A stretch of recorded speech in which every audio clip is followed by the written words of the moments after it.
What's going on, guys? I'm BloodyAbsol, call me Brock, and welcome back to another playthrough challenge video. 1 year ago today, or I hope so if everything plays out the way I planned it, I posted a video seeing if I could beat Pokemon Black 2 with a team of only Ghost-type Pokemon. Currently, that video is the most viewed, liked, and disliked video on my channel, so I would like to thank everyone who watched that video over the last year. Anyway, the reason why that video has so many dislikes is because I didn't exactly finish it. To be honest, the ROM kept crashing, I couldn't take it anymore, so I made the excuse that I could only use HMs on Ghost-type Pokemon. Well, the only Ghost-type Pokemon that can learn this little move called Surf is Frillish. And the only way to get Frillish is to Surf. See the issue? Anyway, I'll be playing by the same rules I had last time. Only Ghost-types in battle, no glitches, no healing in battle, and no revives in the Elite Four. But instead of setting my starter to Golett like last time, we'll be starting with Frillish. So without further ado, I give you Pokemon Black 2 with only Ghost-type Pokemon Remastered. I replaced Oshawott with Frillish, and slowly but surely beat our rival with Bubble. We do the beginning story stuff, get some Linonos XUs, and watch Alder take a nosedive off a cliff. We then grind a little, and Bubble our rival to death again because the Snivy only has normal type moves. Now we can trek through the ranch, get something chucked at us, rude, and head back to fight the gym. Or we would if we could get past the gym trainer with Bite. We grind until we hit level 13 and learn Bubble Beam, and we destroy the gym trainers and Sharon for that matter. Mainly because he only used Work Up, but hey, I'm not complaining. With that out of the way, we can start head towards Verbank City, grind for a bit, and enter the gym. At this point, we still only have Frillish, so there isn't much else for us to do than fight Roxy. Bubble Beam does most of Coughing's health, and it hits back with Assurance. Another Bubble Beam takes out Coughing, then she sends out Whirlipede. It outspeeds and uses Pursuit, and Bubble Beam does less than half of Whirlipede's health. I decided to use Recover on Fish to keep us in this fight, and Whirlipede goes down a few turns after. Now we can make a movie, chase after Plasma Grunts, and ride on this boat to get to Extelia City. And subsequently, go play in the sewers. Gross. We take out the Grunts fairly easily, Berg shows up, and we can head to fight the gym. But before we do anything else, I grab the Eviolite, not making that mistake again. In the gym now, and I will always say this gym is disturbing and gross. You are getting squeezed through spider silk, and that's nasty. And I will never enjoy this gym puzzle. The gym leader, however, is one of my favorites. Anyway, the first battle was iffy. Spalloon does good damage with Razor Leaf, but he eventually goes down to a Nightshade. Double doesn't hit very hard, so we can just stall it out with Recover and Water Pulse. Leavanny is too fast and hits too hard and takes out Fish. Since we have Nightshade, grinding a little should give us the edge we need to win. And it does that, because at level 34, we can knock out Swalloon and Double with Nightshade and Bubble Beam respectively. After that, I misclick Ominous Wind on Leavanny, which actually went in our favor, by gaining a crit and an Omni Boost in the same turn. Thanks to that, we can take out Leavanny the next turn with another Ominous Wind. Once we beat the pseudo-boss Colress, we can make our way to the Desert Resort, and side note, I hate sand, it's coarse, it's rough, and it gets everywhere. Anyway, once we enter the Relic Castle, we can run around till we find our next team member, Tut the Yamask. A little grinding later, we can enter Nimbasa City, get motion sickness on the roller coaster, realize it was all for nothing because the gym leader's not here, and start a runway show just to fight the Lisa. Since she has a tendency to use Volt Switch, I lead with Tut and Will-O-Wisp, expecting to swap to Zebstrika. I was right, and the two trade blows until Zebstrika switches back for Emolga, which takes out Yamask pretty quickly. Since Frillish is part water type in an electric gym, we didn't last long after that. Since we need a bit more bulk, I grinded for a bit to evolve Yamask into Cofagrigus. That was the exact boost we needed, because the second round of the gym had Cofagrigus beat her entire team single-handedly with status boosted Hex. Once we take a quick Plasma Murder break, we can cross the bridge, refuse to take Rude's dog, quick PSA, don't steal dogs unless it's from an animal shelter and the sole reason is to bypass paperwork.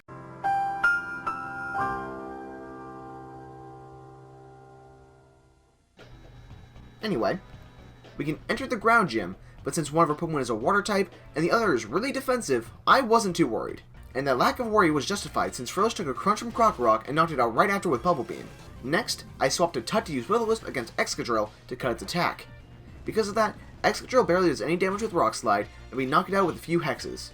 Once Excadrill falls, Sandslash goes down to another burn boosted Hex.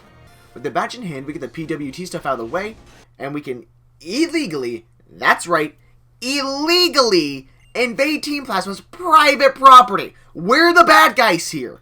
Team Plasma is the victim in this situation, and this situation alone.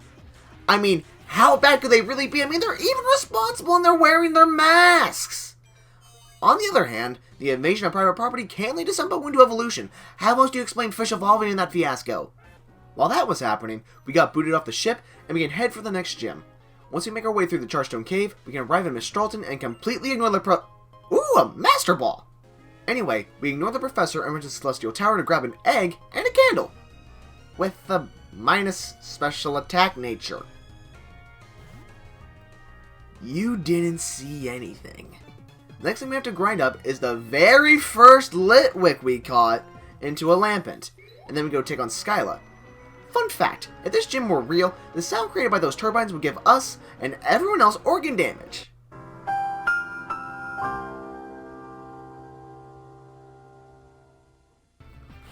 On a lighter note, against Skyla, we burn Swoobat and knock it out with Tut's Hex attack, while it barely does anything back.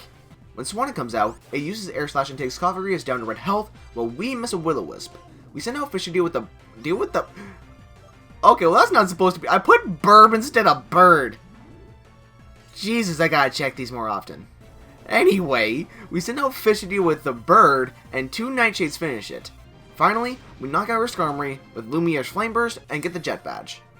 Speaking of Jet, we can fly over to Luntimos Town. Love this place, no clue why. Now that we're here, it's time for us to head east to the Spooky House to get 2 more Pokemon. 2,000 years later. Okay, guess we'll come back for that one. While we're looting this place, we happen upon a Dust Stone and evolve Lampent into Chandelure. A bit deeper in, we find a Bayonet, catch it, and name it Rags. Now that we're outside again, we can run around looking for a teammate number 5. Many months later. Oh my god! Where are you? You have a 20% encounter rate on this Oh, there you are. With Bianca, we can take over for some mountain trainers and arrive in Adela Town and take care of some grinding before fighting Hugh. His infesting goes down pretty quickly with Jellicent's Surf, and his Superior eats a fly thanks to a coil. Superior then crits a Leaf Blade to one-shot Drifblim. We switch to Chandelure to take out Superior, and Bayonet takes out Simisear with a Shadow Claw. After some more route traversing, Plasma Murdering, and more route traversing, and more route traversing, we finally get to Opelucid City. The only thing we have to do here is fight the gym, so let's do it. I lead with Tut to try and get rid of Druddigon's Sheer Force boosted attack, but thanks to Mummy and Will-O-Wisp, Druddigon becomes essentially useless and gets taken out by a Hex. Next is Flygon, and its Crunch takes out Cofagrigus. I send in Fitch, who takes heavy hits from Crunch, but can take out Flygon with 2 Surfs. Finally, I try, emphasis on try, to use Snatch on Haxorus, thinking it would use Dragon Dance and take its boosts. That did not work. Never use Snatch, it's not very good. But we got off a Sucker Punch before Rags went down. I send out Drifblim to use Thunder Wave to boost Hex to take down Haxorus. Oh no, you used Dragon Dance! To finally take down Haxorus. After that fight, Team Plasma tries to make some Ices and we put them on ice subsequently. We can head back to the Undella Town, head through the Marine Tube, cool as hell by the way, and we get to Humanau City and see... Ian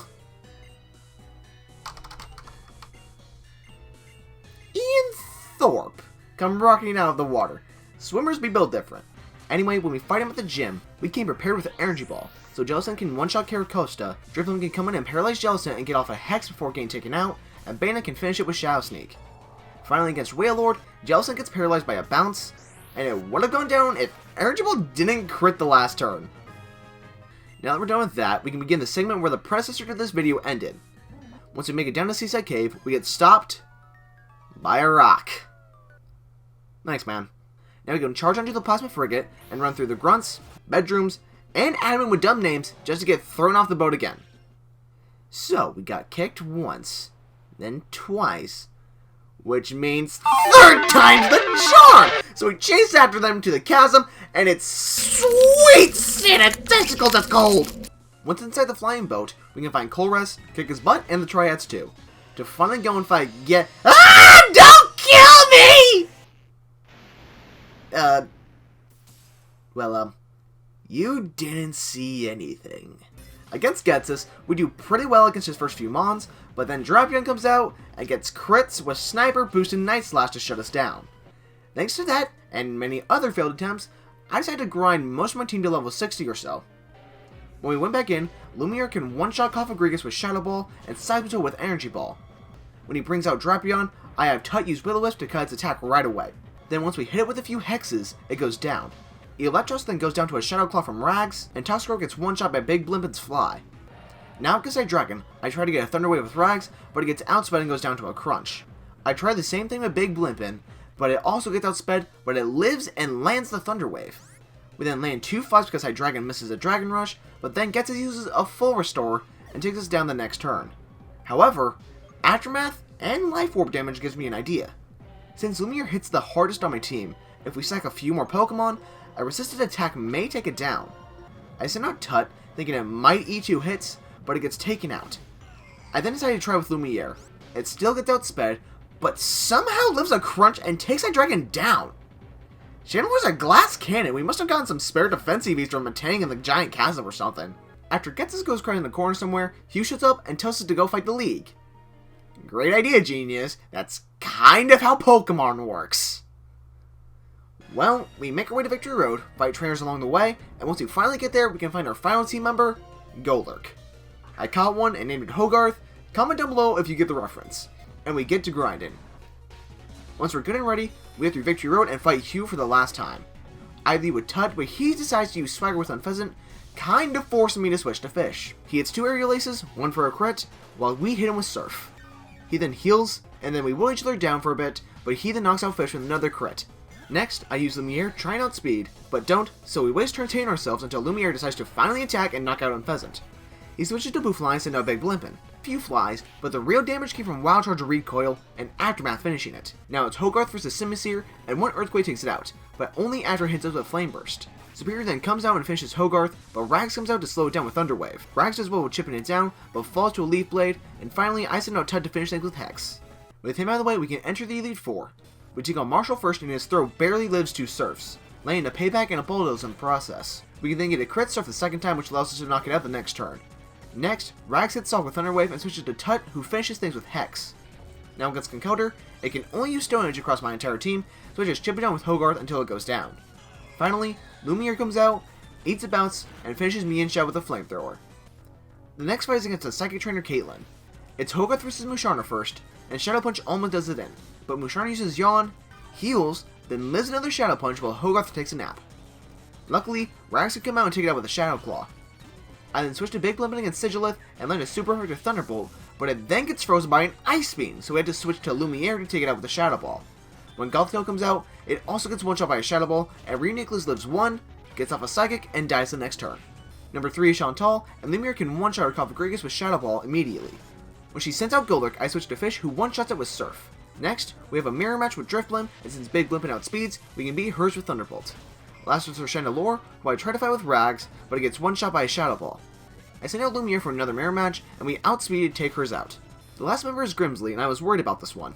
I led with Tut and try and nerf his Liper with Will-O-Wisp, but this didn't work too well because Liper has Attract and Tut can break through it once, so I let him go down to get a safe switch.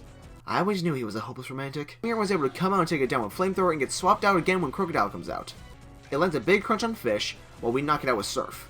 Next against Crafty, Big Blimpin uses Fly for super effective damage, but it doesn't one-shot and we get hit by a Rock Tomb.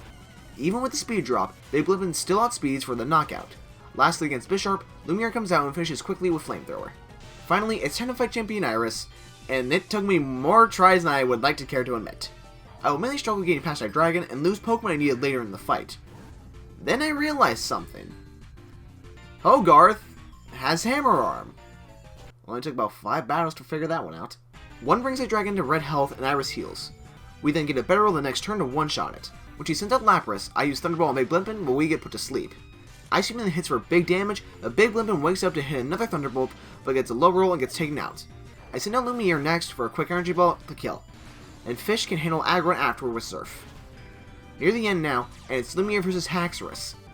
It uses Dragon's while Shadow Ball fails to take it out, and Lumiere gets one shot the next turn with Earthquake.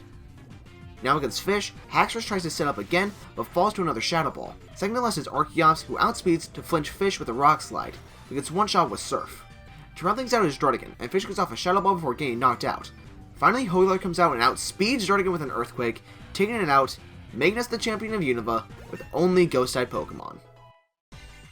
This run was honestly really fun and one of my favorites.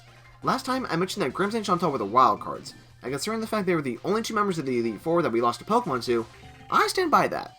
Also, let's not forget the fact that the only main bosses in this game without a super effective move on ghost types are Iris, Colress if you want to count him, and our rival because this time he doesn't have an Ember with Assurance.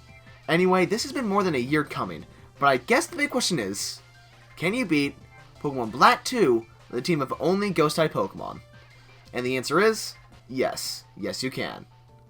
Thank you guys so much for watching this video. Please like, subscribe, and comment down below and tell me what challenge you would like to see me attempt next. I'm thinking either Pokemon Fire Red with only Fire types, or Pokemon Platinum with only Electric types. Anyway guys, on that note, I'm BloodyAbsol, and I'll catch you guys in the next video. Peace.